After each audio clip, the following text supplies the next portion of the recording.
Did you hear that? Okay, because I thought some of you just checked out on me there. Okay? We cannot continue to try and get happiness out of something that does not have the capacity to give us happiness. This is why the scriptures say, seek ye first the kingdom of heaven. That we go for God first. This is a more spiritually mature approach to our life.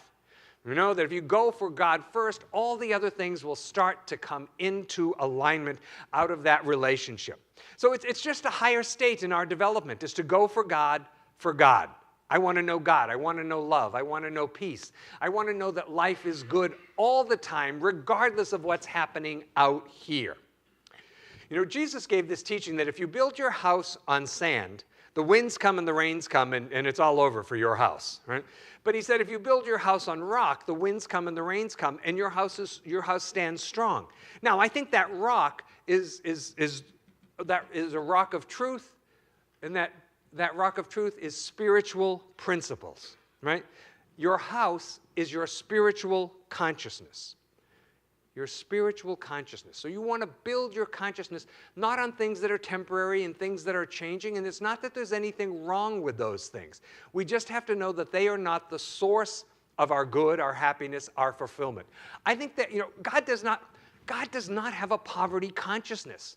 Jesus did not have a poverty consciousness. I think that God, that Spirit, the universe wants us to have everything that would add to our life for our growth and for our healing and our happiness and our creative expression and our fulfillment, but not become a distraction. Everything up until where it becomes a distraction and gets us off on the wrong course. That I believe that that's how the universe is wired. And so our house is our spiritual consciousness. And so from that, we aspire to live from our best self, to do the right thing, to be loving, to be compassionate. And so a way we could actually work with this in our daily life is, people used to say, well, what would Jesus do? It's like, well, we can make it even simpler than that and more universal. What would love do here? What would love do here? If I had a consciousness of spirit of God, God is love, what would love do in this situation? Or another way to ask is, what would compassion do here? What would compassion do here? So it's just about 1 year at this time that I got to fly back east and be with my father in the hospital. He was getting ready to step through the veil into the larger life. If you don't have the jargon, that means he was getting ready to die. And so I got to be with him in the hospital. And as it would happen, my brother is working in China. And so when all of this happened very, very quickly, for him to arrange to get back, looked like he wasn't going to be back for at least another 36 hours or so.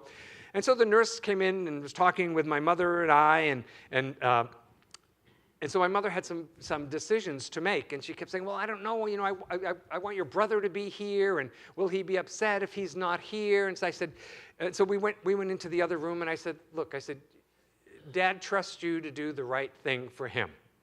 Now, what's the most compassionate thing to do?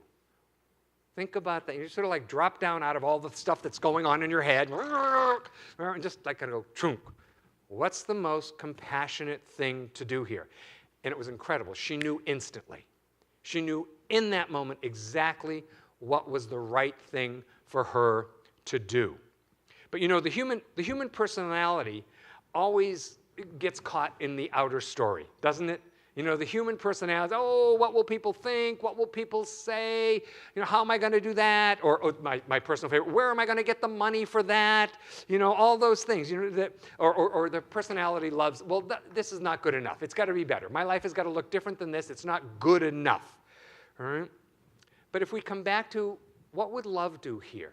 What would compassion do here? It sort of like brings us right into our heart, and all that gyration in our mind that the personality thrives on just kind of gets silenced a little bit. It's like, oh yeah, that's right. I want to come from a place of love. I want to come from a place of compassion.